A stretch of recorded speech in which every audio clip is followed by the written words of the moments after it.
So for today, we'll be covering three things. We'll be covering three things. Number one, the number one mistake high-performing professionals like you make when enrolling in a Six Sigma training. Okay, so it's a mindset. Okay, it's like a mindset issue. No? Next, we'll also discuss what TIL means, Trusted Improvement Leader. And of course, yung pinaka-importante, what's in it for me?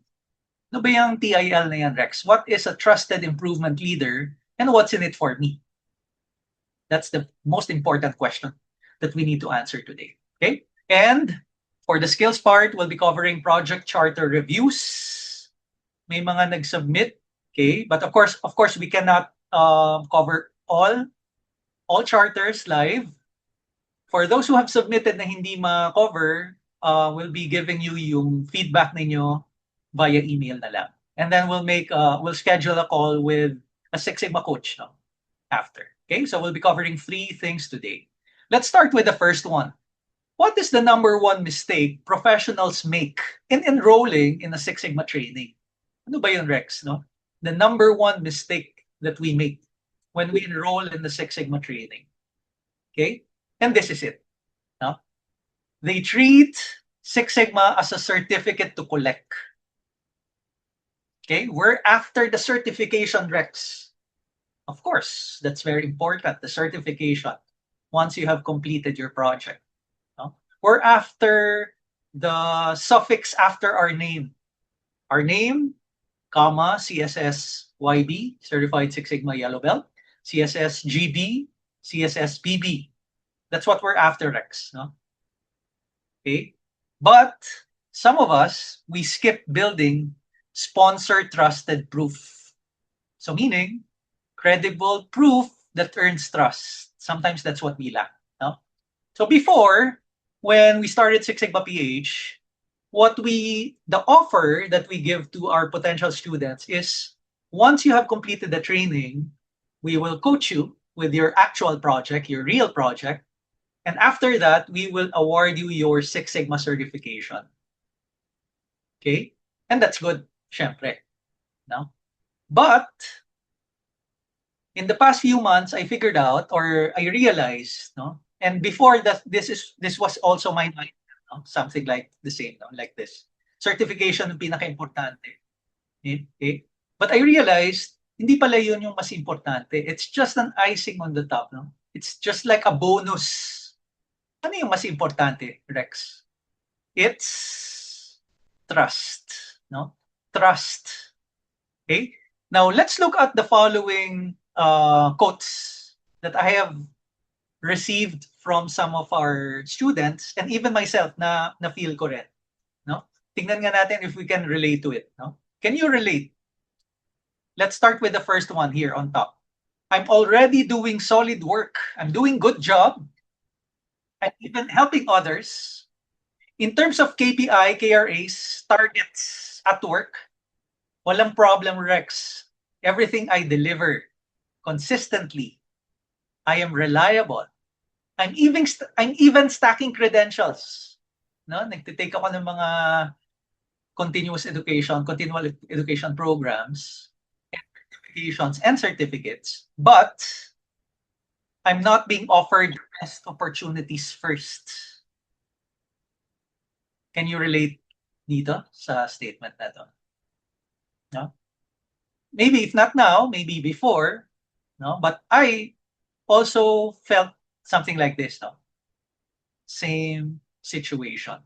Okay? Or maybe some of the other sentences that we see here, like this one, I'm certified already, Rex.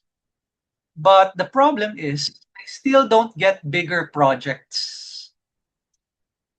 Bakit kaya? Or, this one, I can explain the make, but I can't get stakeholders to commit. Sometimes that might be the case. Or, it could be something like, I stay stuck as the doer, not as the trusted leader. Or sometimes, sponsor was supportive at the start, but slowly disappeared. Ano yun? Ghosting? Sponsor ghosting. Sometimes this happens, no? And the question is, why? Bakit ganon, Rex, no? Why? So let's imagine this is us. Ito tayo. In our current state. And our current state would feel something like this. Number one, Rex, it's difficult to stand out in my company. Napakadaming magagaling din. Napakadami ring masisipag. Okay? And I find it difficult or hard to stand out from my peers. No? Number two, I also feel that there's no credible proof that I can present that earns trust. Ano ba talaga yung gusto ng mga bossing, ng mga leadership team? Medyo hindi ko nagigets.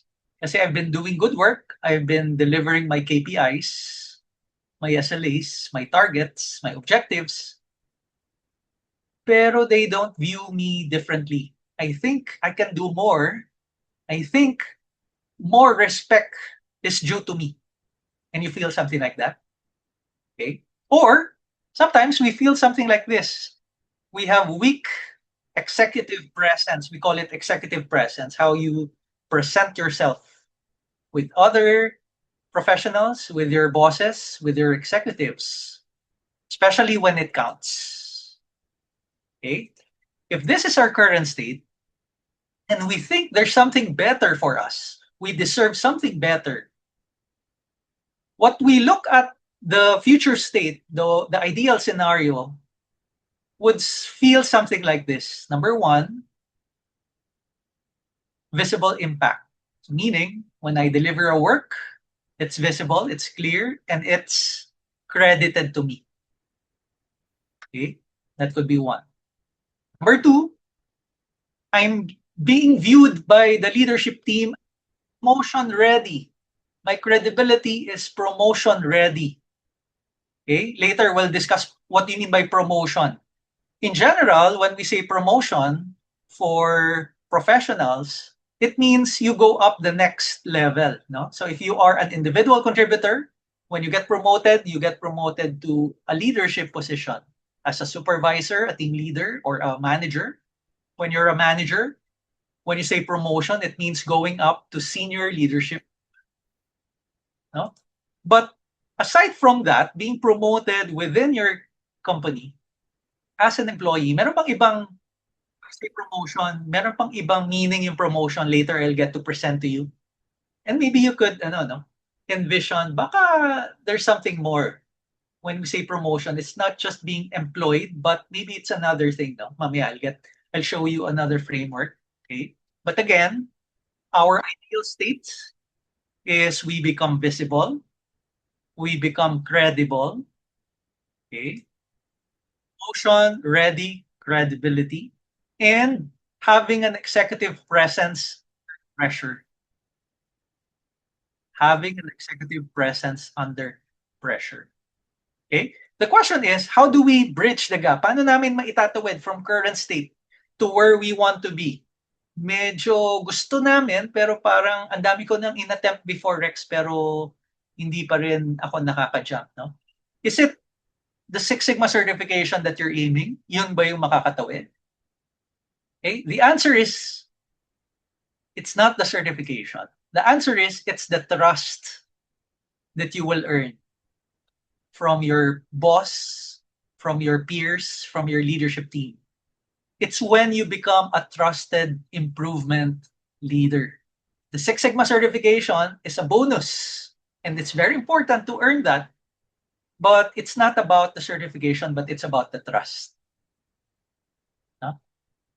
The question is, how do we earn trust, Rex? Is it spending time within my company for 5 years, 10 years? Or is it something else? Okay?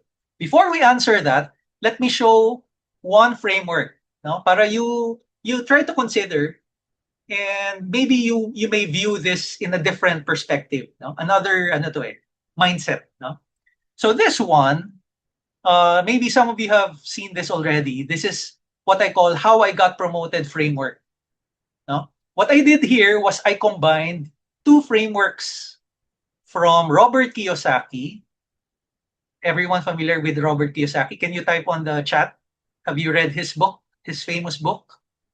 Robert Kiyosaki. The author of, ano yung famous book niya? Robert Kiyosaki, the author of Rich Dad, Poor Dad. Di ba? So pinaghalo ko yung framework ni Robert Kiyosaki and the framework of Michael Gerber, no? So ito yung ano nga, no? Synthesis of the two frameworks. And when I say promotion, meron mga different levels, no? First three levels, as an employee, as a professional, and most of us are professionals. We start as a technician, meaning our goal when we are new to an industry, to a company, our main goal is to improve our skills, improve how we do the work, be more consistent, make sure that the quality and processing time targets we meet. Okay? That's being a technician. That's the mindset of a technician. When you get promoted as a manager, your mindset is not about doing your work excellently. Naiiba na. Your new mindset is about, would become making sure that the people who report to me would do their work on time, within the quality set, within the budget set.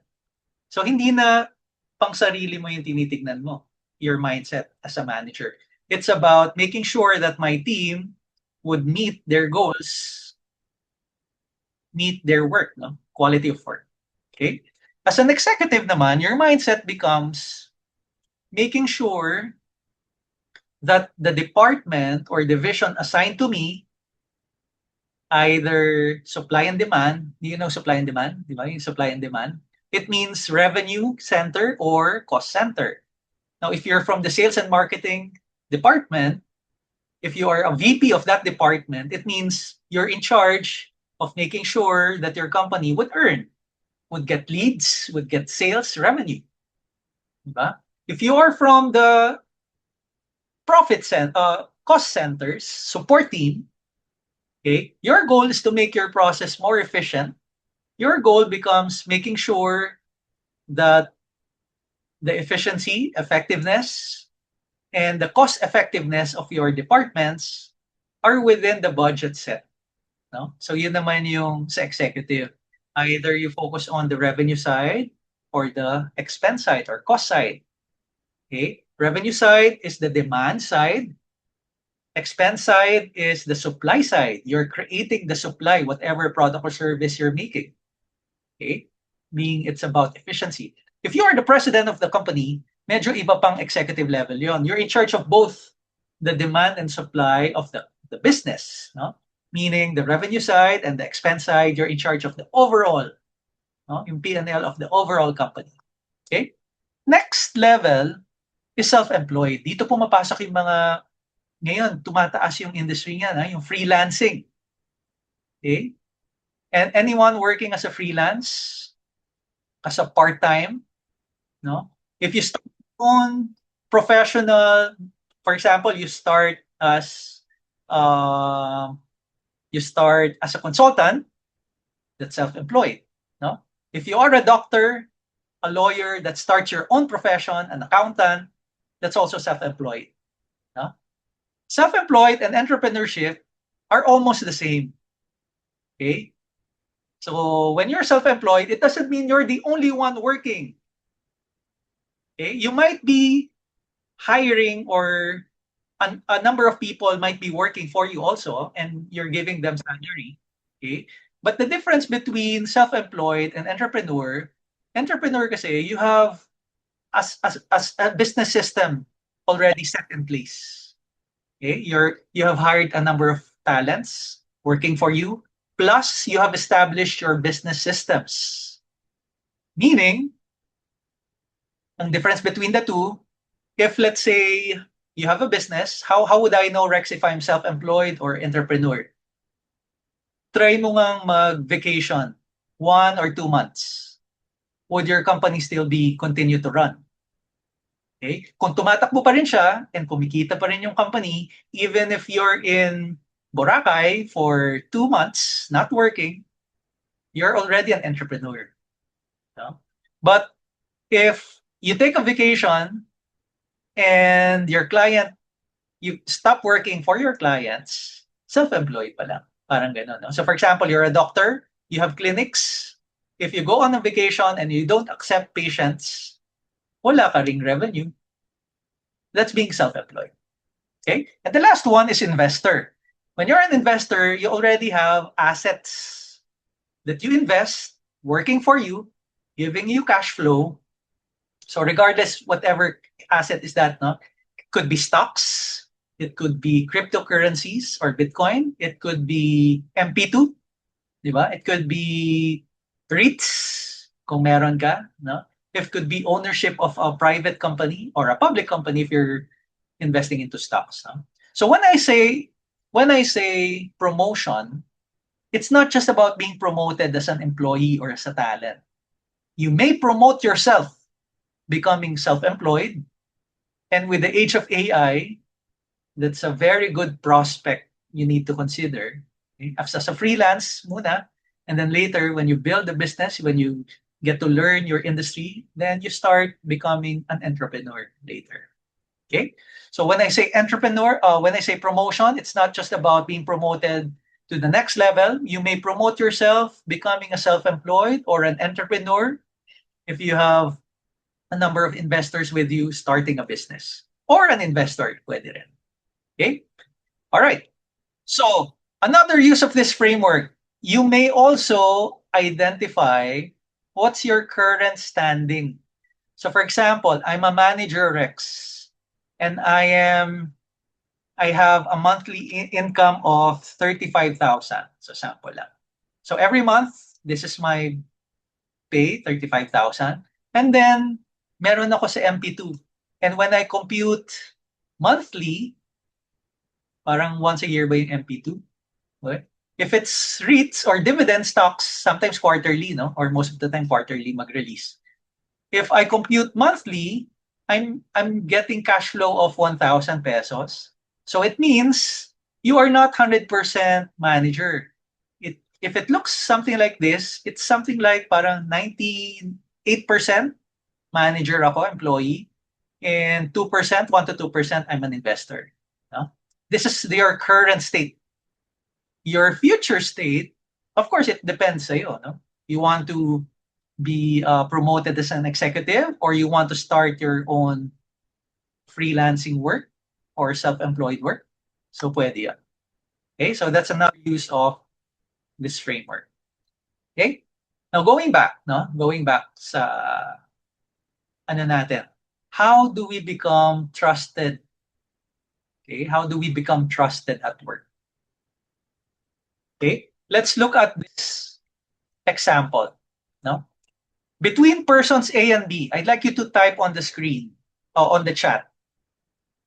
Who do you think gets visibility, credibility, and bigger scope, and why? No, is it person A? So just type A or B. Okay? Person A, 9 years of service na siya in the company.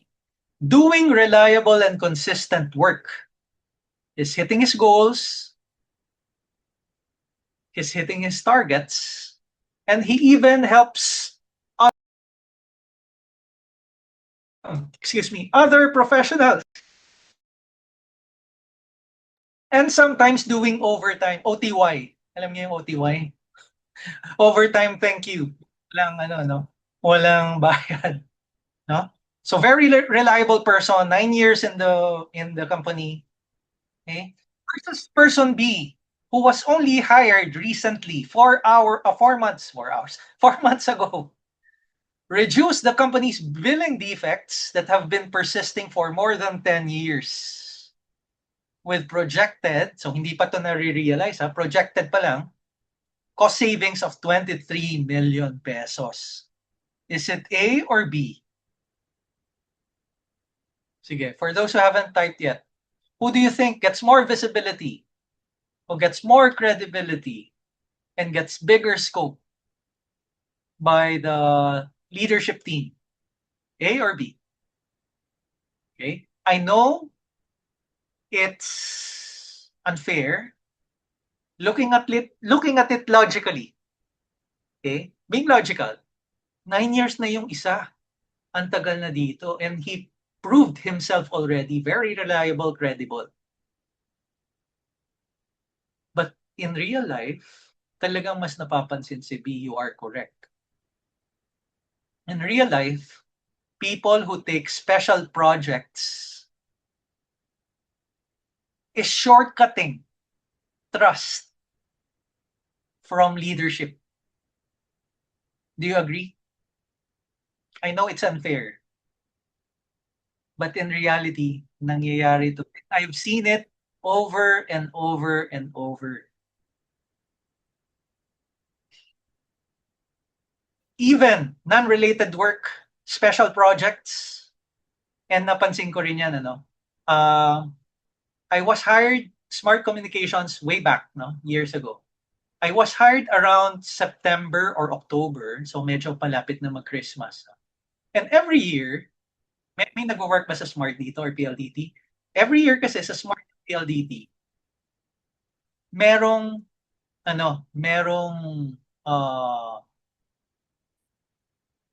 presentation, dance presentation, or any presentation. Could be dance, could be musical, or depende sa inyo kung ano yung gusto niyo. Basta there's a presentation, 5-minute presentation, and may mga awards, special awards. And since I was new at that time, syempre, sino bang pinagtitripan parati? Yung bago. No? I was new at that time and I was appointed. I was voluntold. Yun yung term na, voluntold to lead planning for that presentation until the end. No?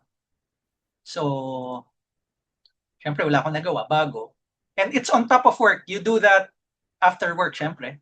You have duties, responsibilities. So what I did, I organized, look for volunteers who would like to make the presentation. So pwede siyang depende, sing and dance, with acting, musical, kung ano-ano ang gusto nyo. No? I hired, may budget naman, no? I hired a director, we practiced, and fast forward, we made a very good presentation, Christmas Party of Smart. And we won second place. Hindi kami nag-champion, but second place. That was the first time our division won dun sa presentation na yun during Christmas party. And while we were practicing, I was able to be acquainted with the division head, Senior Vice President of Smart. And nakilala niya ako. After Christmas, so syempre kilala na ako, I entered Smart September, nakatapos ako ng Six Sigma Black Belt project by Feb or March. And it was a big deal to him. Nakilala niya na ako, na-earn ko na yung trust even before that project. Plus, I have completed this high-impact Six Sigma project. Ito nga yun, the billing defect. No? And from that point onward, every time there was a process problem, business process related problem, complex problem that they cannot solve right away, pinapatawag ako nung senior vice president na yan. Laging sinasabi, can you please call Rex? And it was something na when I realized, sabi ko, wow, grabe, no? Bossing na to, senior vice president ng Smart PLDT, seconded siya. Reporting directly to Money MVP, Mr. Pangilinan. And ako, I was at a new employee, 2 years working pa lang. So parang fresh grad pa rin. No? And if it's about business process problems, hinihingi niya yung insights ko, yung inputs. And I felt trusted. Sabi ko, wow, yung feeling na to, medyo iba, no? The trust that you get from bosses, iba siya. So it's not just about the certification that you earn, but it's about the trust. Plus, you're already within the radar of the bosses. No? So it means we are shortcutting. This is a shortcut in building trust. Of course, there are many ways to build trust, no? But this is one way. Create a special project, a high impact project, important to that executive, and we shortcut, speed up building trust. Okay? So, anyone familiar with this process life cycle? Syempre, most of you are green belts and black belts. Okay? And yellow belts, also white belts. You know this also. No? This is the what we call process life cycle. No? Every process within our company goes through a process life cycle. Process design, process management, process improvement.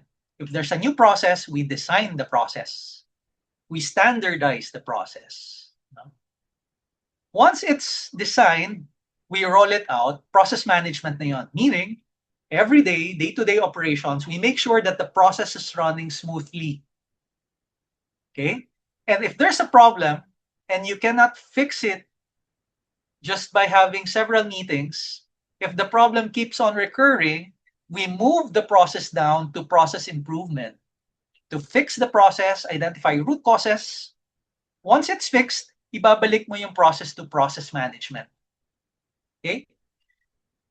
Going back to person A and B. Si person A, saan ang focus niya? Naka-focus siya sa process design ba, process management, or process improvement? Sige, please type on the chat. Saan siya naka-focus? Si person A, this one. 9 years of service, doing reliable, consistent work, hitting goals assigned, even helps other people, renders overtime, very reliable, very credible, nakafocus siya sa process management. Okay? Person B, may nagawa siyang isang special project kasi bago pa lang siya. But high impact project, important to that boss. Dito naman siya nakafocus, process improvement. If you recall Kano analysis, may tinatawag tayong must-be needs. What is expected of you? Okay? Nagkataon, person A, consistent nga siya, reliable, he comes to work every day, no, hindi siya late, on time, nag-overtime pa. But in the perspective of the leaders, executives, that's a must-be need. That's expected of you. No? But person B did something way above. And again, we see it as a shortcut in building trust. Yun lang naman yung point ko. No? When we create a high-impact project, process improvement project, very important to the executive, we shortcut the trust-building process. That sometimes, or most of the time, it takes long before you build a trust with that boss, with that person. But when you do something like this, a Six Sigma project usually runs 3 months. Minsan na-extend 3 to 5 months, 3 to 6. You shortcut again, building trust. No? Okay? So what is a trusted improvement leader? Of course, it's someone trusted. And when I say trust, it means, do you agree ba with this? Trust is what unlocks promotion, unlocks influence, and when there are good opportunities at work, ikaw yung first few na i-offer yung opportunities na yon. Once the good opportunities have been offered to the TILs, the Trusted Improvement Leaders, and hindi nila in-accept, tsaka lang ma-open yung opportunity na yon for the rest of the talents. Do you agree? Does that happen? Have you experienced something like that?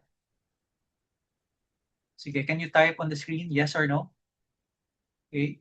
This is what we call, meron tinatawag na the inner circle. Siyempre, hindi siya lantaran, no? Kasi inner circle nga. If there are very good opportunities at work, ino-offer lang muna yon sa mga trusted improvement leaders, TIL. And if those TILs refuse, doon lang siya ma-offer to the rest of the talent pool. I know that's unfair. I know that hurts, especially for those who are working for many years already. But if you're not a TIL, a Trusted Improvement Leader, you are not within that inner circle, hindi muna sa atin i-offer. Aantayin natin i-refuse ng TIL. Okay? So what is a Trusted Improvement Leader? This is a research we did, and this is the framework that we'll be working on from today to forward. Okay? A Trusted Improvement Leader is someone that defines the right problem clearly before jumping to solutions. So there are 5 capabilities of a trusted improvement leader. Number 1 is problem framing. You should be good in problem framing, meaning you define the right problem clearly before jumping to solutions. Second capability is you should be good in sponsorship alignment, meaning you gain and sustain sponsor commitment and direction. That's principle number 2 or capability number 2. Capability number 3 is facilitation authority, meaning you are capable in leading teams and decisions with confidence and credibility. The Green Belt and Black Belt program focuses on the Six Sigma circuit. Alam niyo pa ba? Do you still remember Six Sigma circuit, especially for green and black belts? That is the methodology that we have, step by step. Meron kang roadmap. We have practiced that in the Green Belt and Black Belt class. You have experience facilitating it. You have experience implementing it, leading it, being part of a team or leading the discussion within your groups during class. Yun ang goal or yun ang focus ng facilitation authority. And I've realized doing this research, isang capability lang pala yun ng trusted improvement leader. Medyo kulang pa pala yung Green Belt and Black Belt programs ni Six Sigma PH. That's why we are introducing the trusted improvement leader. And this is just the first part. In the next few months, we'll be opening another Six Sigma PH alumni clinics, focusing on the different capabilities, of course for free, to our alumni. Okay, so we'll be launching yung mga dates. If you are available, make sure you attend. That's for free. We'll be focusing on other capabilities, no? But going back, yung facilitation authority, yan yung Six Sigma circuit that you have learned in the Green Belt and Black Belt programs. So, next, as a trusted improvement leader, the fourth capability is becoming or having visible proof, having assets. You can show or you can turn your work into clear, trusted evidence of impact that you can present to your bosses, you can present to your future employer when you run your or when you have your interviews, or you can present to your future customers or clients. If you start your own practice as a freelancer, if you start your own self-employed business, or you start your own company as an entrepreneur, you need to have visible proof. And last, you also need to convert results into lasting influence and trust. That's credibility transfer. Okay? So merong 5 capabilities that you need to identify. Meron na ba ako niyan? Am I strong? Am I weak to that specific capability? And you need to work on, of course, yung mga weak capabilities that you have. No? So how do we know if we're weak or strong, Rex? Ito, call to action pa dapat to last part ng ng presentation, but I'll give it to you right now para hindi baka makalimutan later. We have developed a free scorecard, a free assessment. Okay? It's composed of 30 questions. After you answer the 30 questions, you'll get your TIL score, your overall score. Okay? And you'll also have scores for each of the 5 capabilities for you to identify ano yung weak capability, what to do next, It will also give you insights and suggestions what to do next. Okay? It's free, it's comprehensive, and it's available for you to use. So please take a photo of this, although I'll give you also, when I send the email later, either tomorrow or next week, I'll give a copy of this slide also. No? But if you want to do the assessment now, the scorecard, please take a photo and then later you get to answer the 30 research-based questions. Okay? You'll get, ano ba yung overall TIL score ko, Trusted Improvement Leader score, and each of the 5 capabilities, ano naman yung mga scores ko. And then what to do next. May mga suggestions din siya depending on your scores and answers. Okay? All good? Okay, it's free. No strings attached, so it's free. All right. Sige. Our focus today is problem framing. Problem framing capability. Okay? And of course, it's a tool in our defined phase, no? Yung project charter. All right? Okay.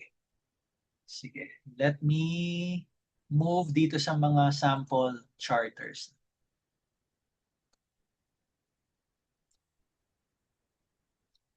Okay. Anyway, if you have questions pala, type on the chat. Mamaya babalikan natin. Okay, so we have about 50 minutes left. Okay. Yan. Do you have pen and paper ba with you? If not, quickly get a pen and paper.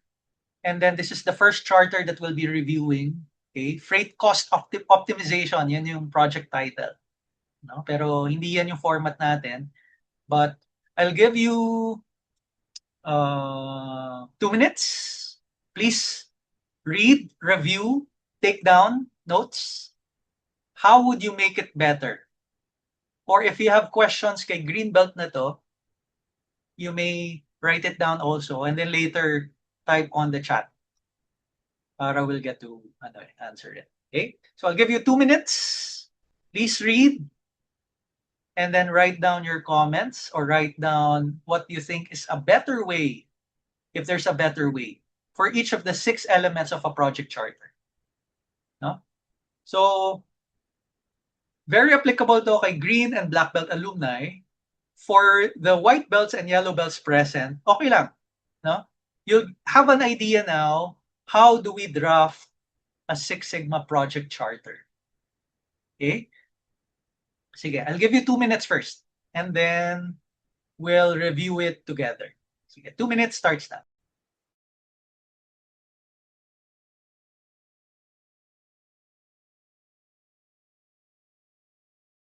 Okay, we're back. All right, sige. Anyone with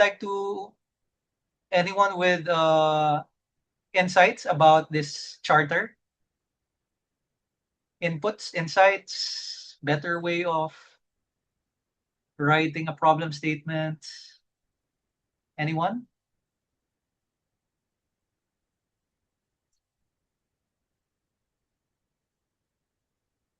Anyone? Okay. Sige. If you have a mic, okay lang. Sige, please let us know your insights, inputs. Anyone? Okay, si Raymar, need baseline. Ano ang baseline? Saan ang walang baseline, Raymar? Sa problem statement or goal statement? Problem statement. So walang baseline daw, no? So problem statement, reduce the freight cost delivery from Q3 to Q4. Okay, yes, there's no baseline. Okay. Marianne naman, goal statement, we need to state baseline figures to have a clearer view of what to improve. So nakalagay lang dito, generate cost savings by 30% for ARL and LOZ direct deliveries. Okay, ano ba ang nature of business of this company? What do you think is the nature of business? Sige. Go ahead. Go ahead.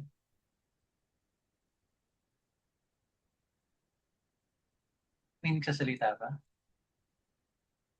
Anyone would like to So nature of business niya is freight cost, no? So, syempre, wala yung greenbelt dito that we can ask the greenbelt, but it's about freight. So, meaning, nagde-deliver, no? Hindi natin alam ano yung dinideliver, but truck siguro, no? So, freight. Okay? Okay, sige. Let me show another screen for us to, identify,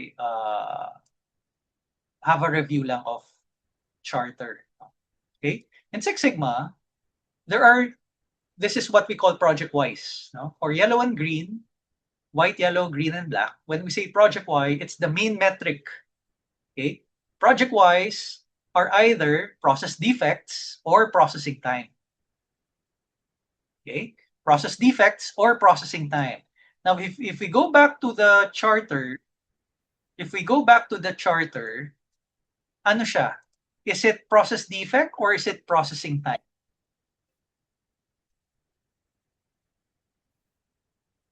Anong metric meron tayo dito? Kasi in Six Sigma, naglalaro lang sa two types ang Six Sigma projects. Either you want to reduce process defects or you want to reduce processing time. Ano ba yung ini-improve? Ano ba yung gusto niyang i-improve na metric? Is it time or defects? Defects, no? Defects, okay. Process defects. So ano ang defect dito? Sa problem statement, walang nakalagay na type of defect. Ang nakalagay lang is freight cost. Freight cost. Is freight cost defect or processing time? No. It's a financial metric. Okay? Processing time or defects are operational metrics. Okay? How about goal statement? Tignan natin. Baka may process defect or processing time. Nakalagay dito, generate cost savings by 30%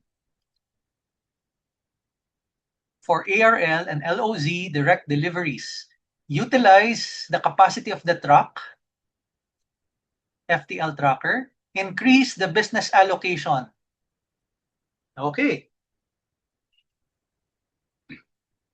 When we say generate cost savings, ano yun? Financial metric or operational metric? Again, financial metric. Very good.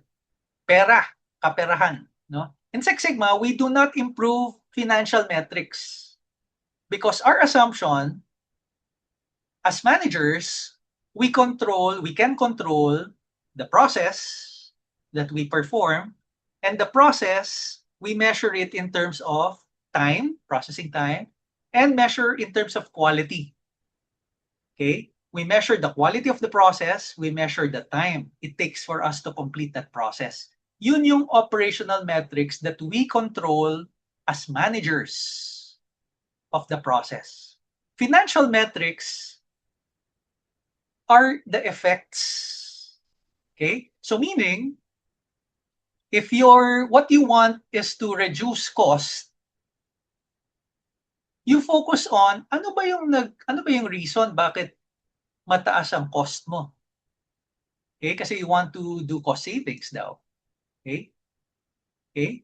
So in this case, ano ba yung reason bakit niya gustong pababain yung cost niya?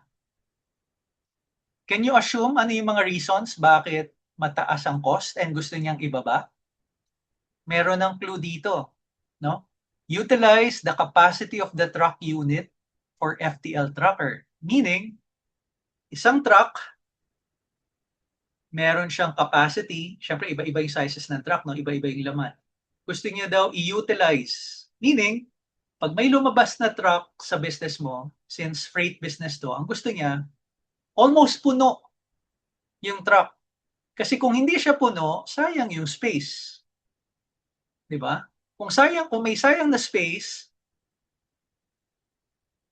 your payment sa personnel, sa driver, other professionals na nasa truck, yung fuel, and all other costs related to the delivery, you expense that already.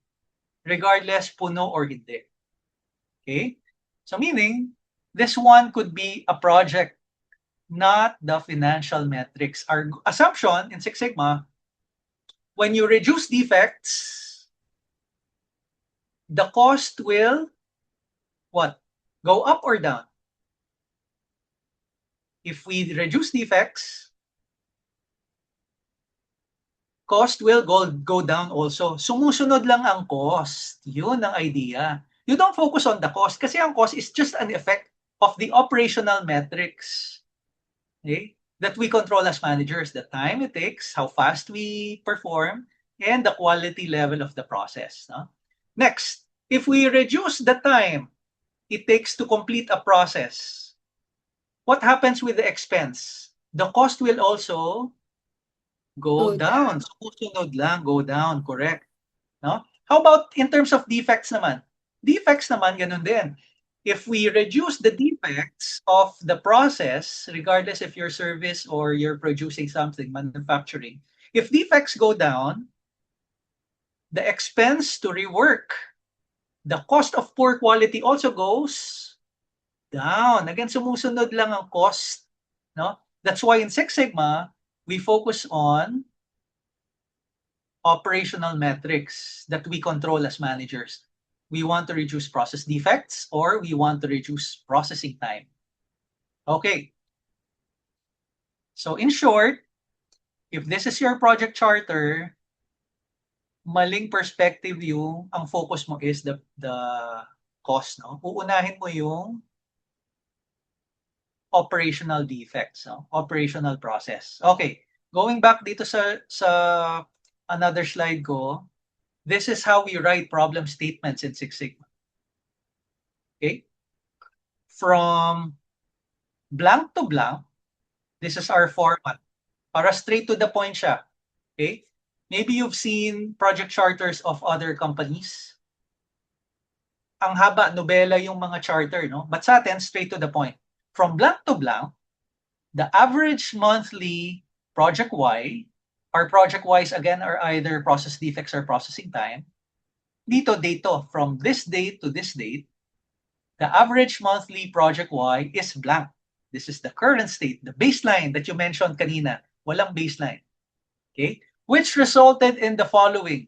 Since this is your defect rate or this is your processing time, ano yung mga effects to your company, to your customers, to your suppliers, and to the people doing the work?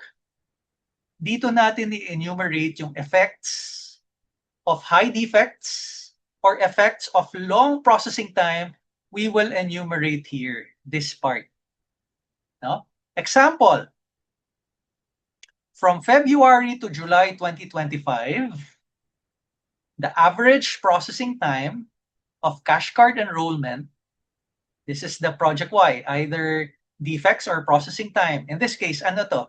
Is this project Y defects or processing time? Sige, please type on the chat.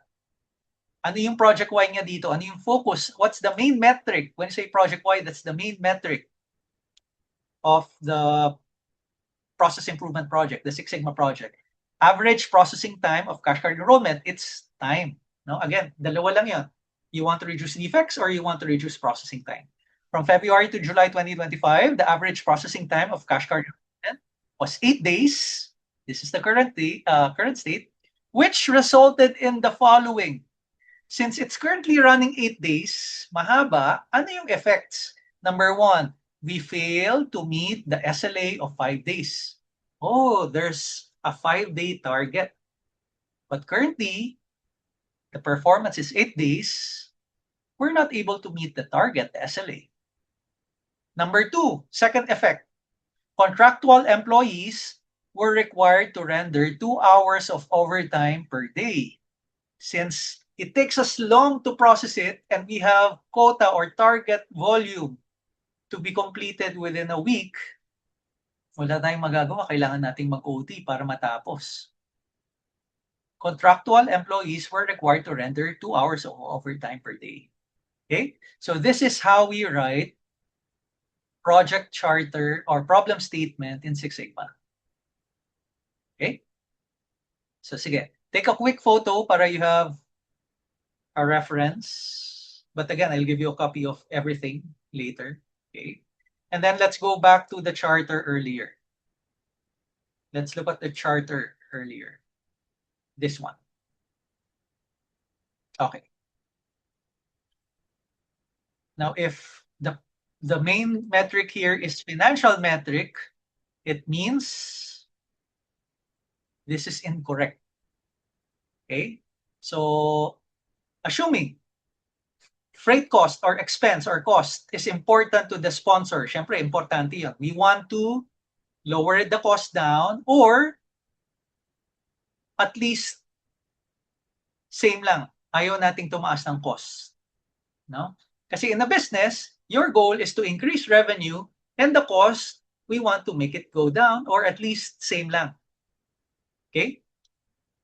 So, what do we do here? Ano ang possible project Y? That if we improve that project Y, freight cost will go down. What do you think? Ano yung pwedeng gawin niyang project Y? Kapalit ng freight cost. Kasi yung freight cost, financial metric yan. Hindi yan ginagawang project Y at Six Sigma. Do you have an idea? Ano yan?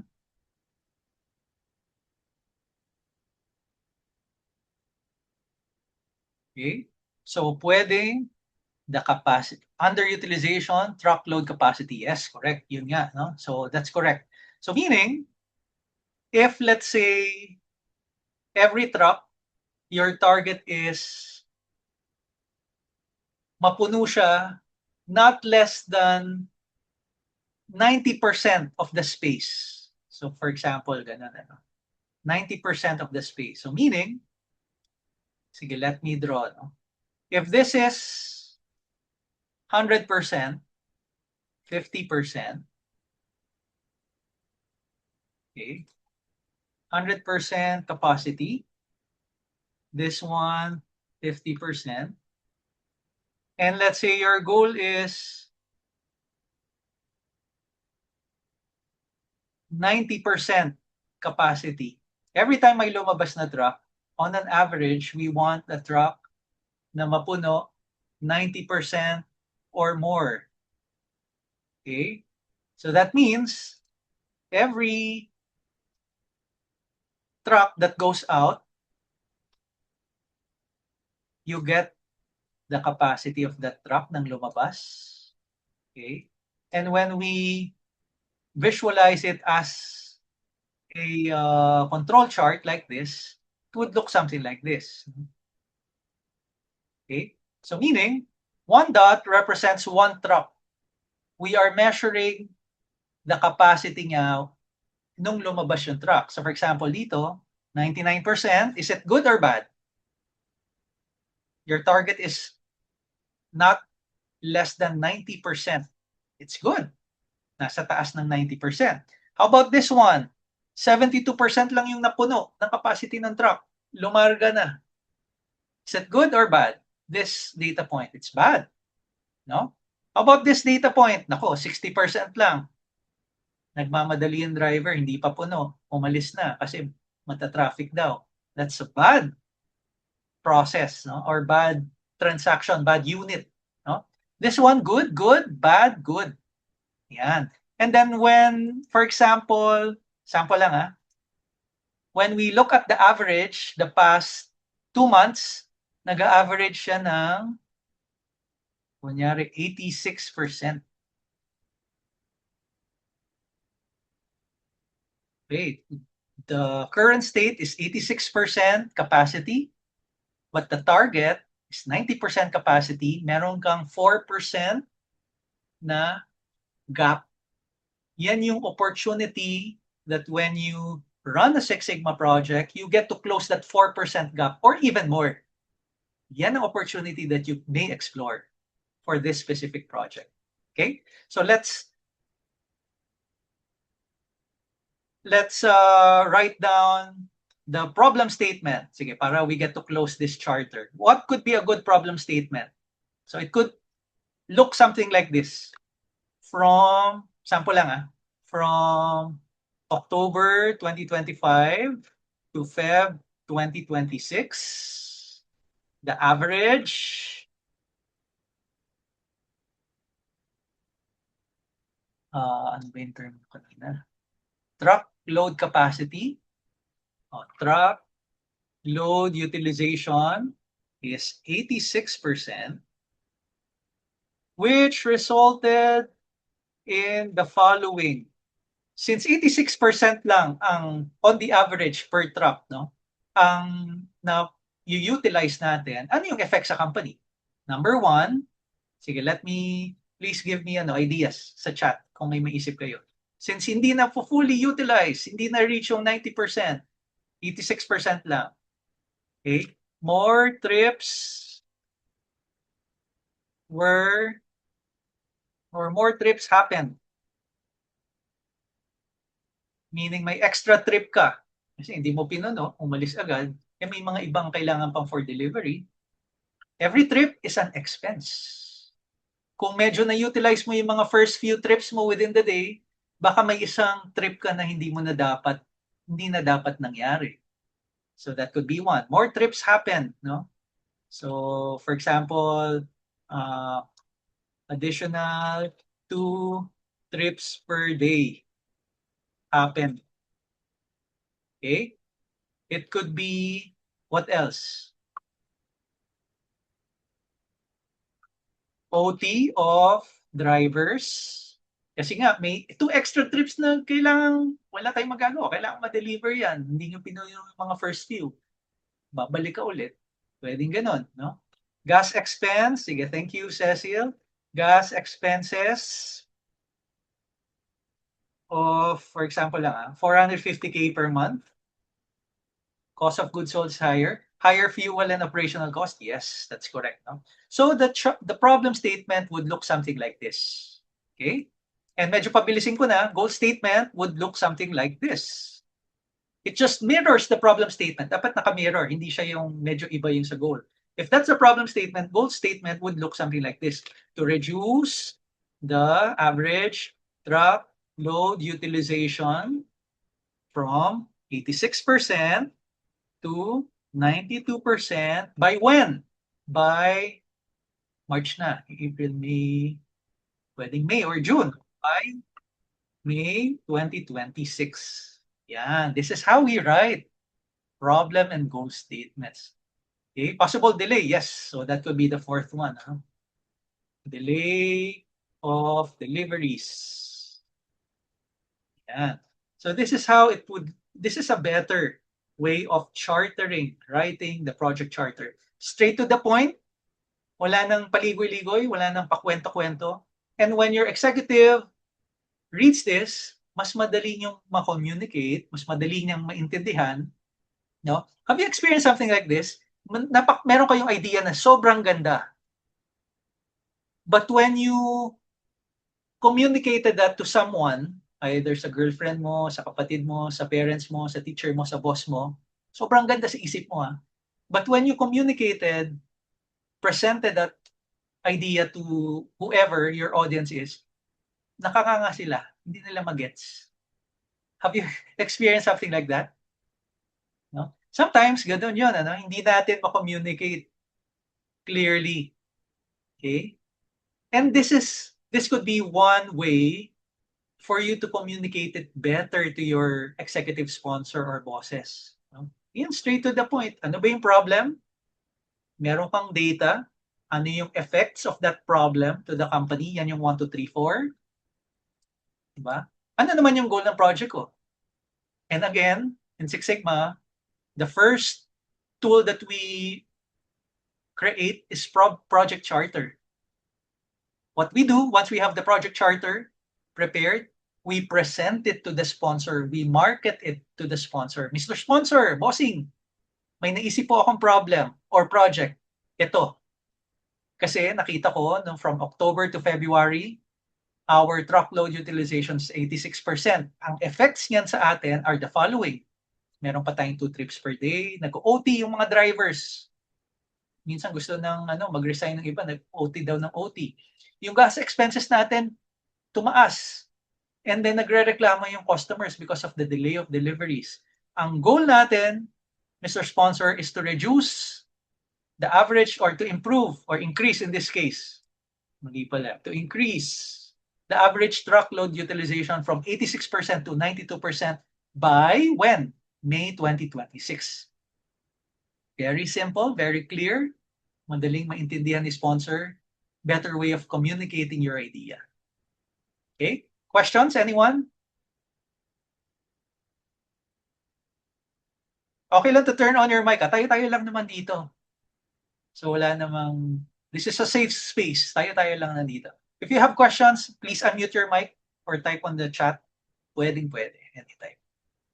Okay? Sige, please take a photo kasi sa Zoom ko lang nilagay. So take a photo if you want this example.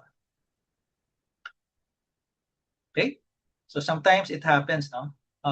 If you're a black belt, reviewing green belt projects, medyo ganito nangyayari. Hindi pa tama yung framing. Okay? You need your role as the black belt, if you are a black belt, and you have green belts reporting to you, when they draft the charter, you need to correct and improve the charter. Okay? All good na? Questions? Okay. Next, charter. Ito mga totoong charters to na. Sige, I'll give you 2 minutes again to review, read, take down notes, and if you have inputs, questions, or a better way of writing the problem statement goal, please type on the chat. 2 minutes.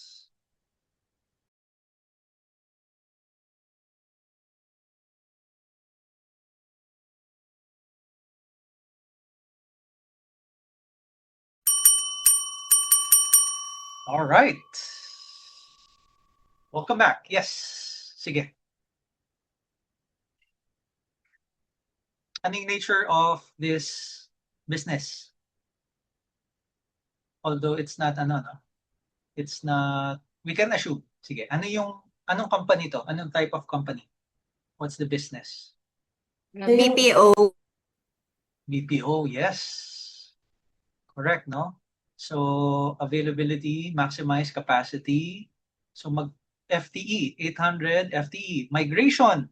So, when you say migration, ililipat yung process from offshore or kung saan man yung galing to the Philippine center. BPO could be shared service. Yun. Yung work shall be transferred from the client side to the BPO company. Okay. Problem statement niya, unavailability of adequate capacity to accommodate the 2013 migrations, 800 FTE. So medyo matagal na yung project, no? 800 FTE and 54 new processes. Goal niya is to maximize the use of existing capacity of ex-Manila, the center, without incurring additional cost or redesigning existing floors. See, anyone, what can you say about this project?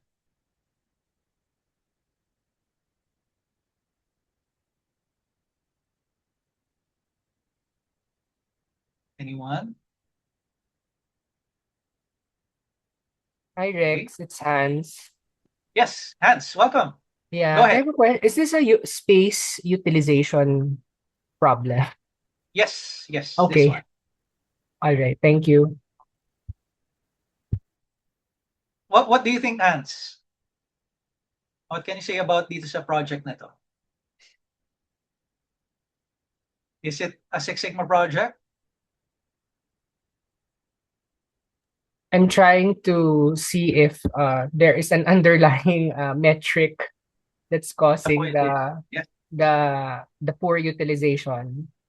Yes. Because this is actually a real life problem. No, this is something that I'm encountering currently. So Nice. I'm a bit familiar with this. Nice. And that's a good mindset, no? Hans is one of our certified black belts and isa na yan sa mga season. And sobrang daming project na yan ni Hans. And that's a good mindset, no? Una, tignan mo muna. Kasi usually, what you get, what you hear from executives and process owners are the symptoms that they are experiencing. No? Di ba? Usually the symptoms. And then our goal is to identify dun sa sinasabi nitong symptom, katulad kanina, mataas ang expense. Ano ang underlying operational metric kung meron that if I improve would affect the cost? And in this case, the space. No? If there is or there are operational metrics, yun yung gawin yung Six Sigma project. No? Kung meron. Pero kung wala, it may not be a Six Sigma project. Okay? So if you have, everyone may copy na ba lahat ng method picker? This one? Lahat? Let me know kung wala pang copy. Sige, please type on the chat kung wala pa. Then we'll send you a copy of this one also. This is a tool. Simple tree diagram lang naman. You have questions, start from the top going down. No? And then if your answer is one time, you move to the right. Recurring, you move to the left. No? In this case, if we look at the problem, wala daw space. Ayaw nilang mag-rent ng additional space. Gusto nilang ma-accommodate. Is that about process defects or processing time? Okay? So, tama si, wala na tayong time, no? So, shortcut lang na. Tama si, kanina may sumagot. Si Adrian. Oh, Adrian. One for black belts din, no? Tama si Adrian, no? It is a project management, this one. No? Project management. Meaning, kung yung challenge mo is not about process defects or processing time, and you don't need to do root cause analysis to identify the root causes why defects and processing time are happening, it may be a project. Kung alam mo na kung anong gagawin, it's a matter of planning how to execute it. It's project management. And of course, there are two types of project management. Merong waterfall, PMI methodology. Yung PMP certification, ito yun, waterfall. And merong agile din. No? Agile, Scrum, Agile, and subtypes below. No? So in short, going back, it's not a demake project. It is a problem. It is a project that the company needs to address, but demake is not the best methodology to use to solve it. Yun lang yan. Okay? Yeah, Rex, may I add? Go ahead, go ahead. Yeah, Please. in my assessment, it looks like I just do it. So I think that's aligned with the project management approach. So the space utilization issue, if you do like even kahit 5 whys lang makalalaman mo na okay, the root cause is really the poor utilization, and you can come up with ways to increase the utilization. So it's not exactly a Six Sigma project. For us, Correct. parang just do it, parang JDI as the term that we use. Just solve Yes. it. Yes, that's correct. So again, yung problem framing, yun yung isa sa mga capabilities of a TIL, a trusted improvement leader, and this is part of it. When you start or look for projects, that's very important.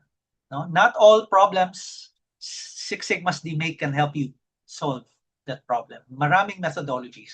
And what methodology to use? Again, go back to the method picker to help you identify what's the best. Okay? So sige, lagay ko na sa chat yung method picker para for those who don't have it yet,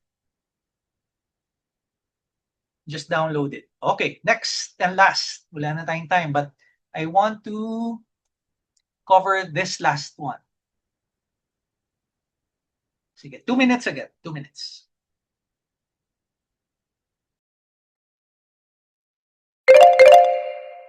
All right. Okay, sige. What's the nature of this business? Ano yung company na to?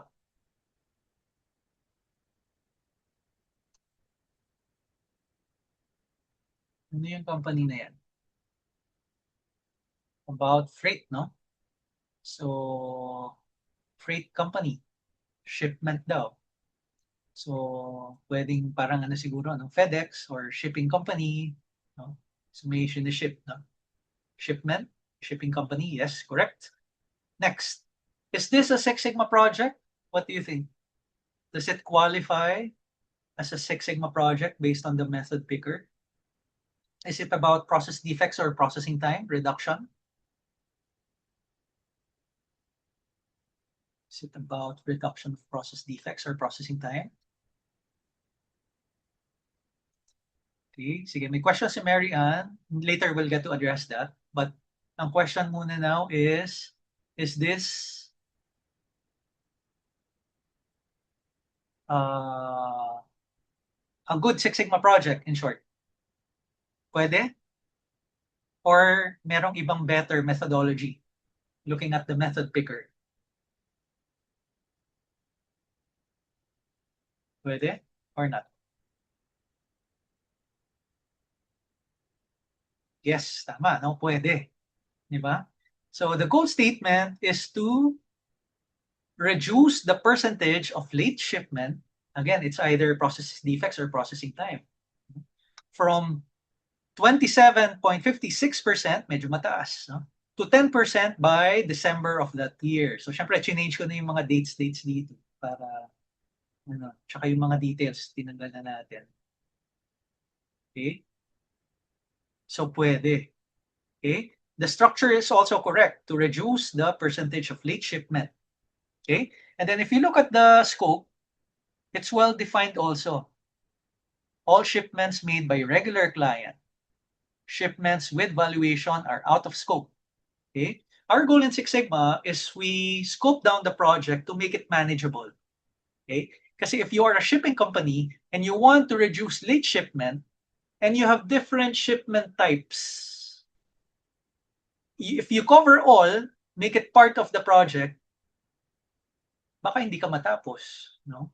And if let's say you have shipment types A, B, and C, you look at the data of each of those categories, si shipment A lang or category A lang ng shipment type ang problematic. Si shipment type B and C, walang problem, it's on time. Bakit isasama mo pa sa project mo? I-exclude mo. Gawin mong out of scope. Okay? So ang goal natin, Six Sigma, is to make the project narrow enough, to make it manageable enough, so we can complete it within 3 to 5 months, maximum na 5 months. That's our goal. One reason why Six Sigma projects fail is because you want to boil the ocean. Can you do that? Kaya mo bang pakuluan ng dagat? Hindi. Di ba? That's too big. Di ba? Can you tackle an elephant? Pwede mo bang patumbahin yung elephant? Manggain mo gano'n, tapos tutumba. Hindi rin. Napakalaki ng elephant. No? So our goal in Six Sigma is do not boil the ocean. Make the project manageable. Kayang matapos within 90 days. Okay? Yun yung tinatawag natin na process improvement sprint. 90 days or less. Improve mo agad siya. Okay? So make sure out of scope, in scope are well defined also. Okay? Ito, well done din siya. Okay? From January to June, 27.56% of shipments were released more than the target of 4 days, which resulted in the following. Clients to pay an additional 1,200 per day missed. A loss of 4 major clients. Delays in clients' operational activities. Now, if you want to improve this, every result or effect, this part, itong tatlo identified, the 3 effects, should be quantified. Now, ang pwede nating improve dito, when you say delays in clients' operational activities, what do you mean? How do you measure delay? If there's a way to measure it, you update this. No? So lahat ng effects nyo sa problem statement, which resulted in the following, the effects that you enumerate should be quantified. So ito, wala pang number, no, figure. Kailangan tanungin natin si Greenbelt, when you say delay, or tanungin natin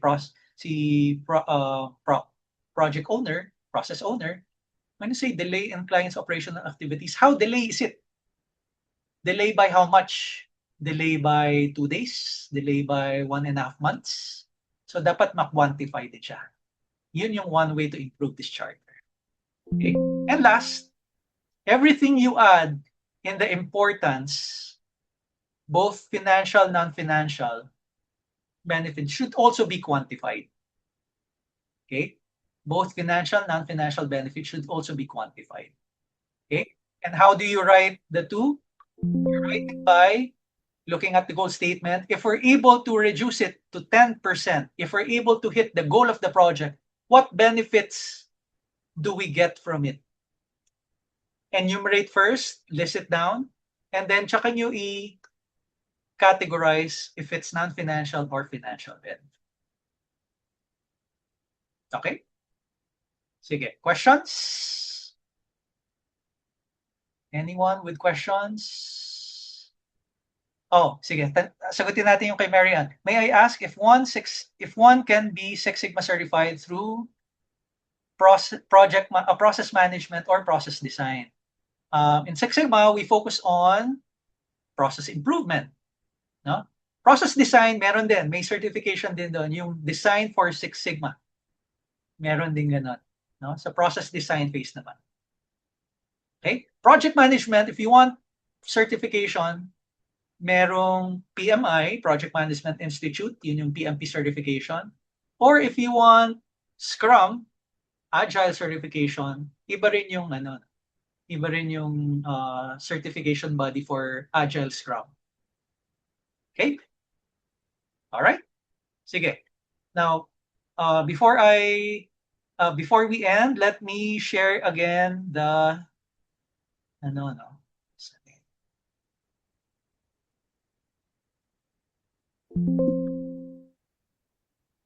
this one. Yeah. So if you want to take the free assessment again, if you want to know your TIL score, your Trusted Improvement Leader score, and your scores for each of the 5 capabilities of a TIL, take this scorecard. It's free assessment. Only answer 30 research-based questions. Usually it would take you about 5 minutes. Tapos instantly you get your results, you'll get your feedback, you'll get your scores and recommendations.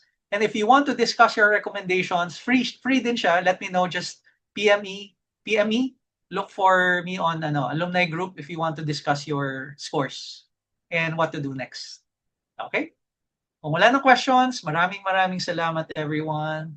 Have a great day and may God bless us all. Thank you very much everyone. My name is Rex. Thank you, Rex. Thank you, Rex. Thank you. Sir Rex. See you again. Thank you very much. Thank you. Welcome. Thank you so much. Adrian, kamusta na?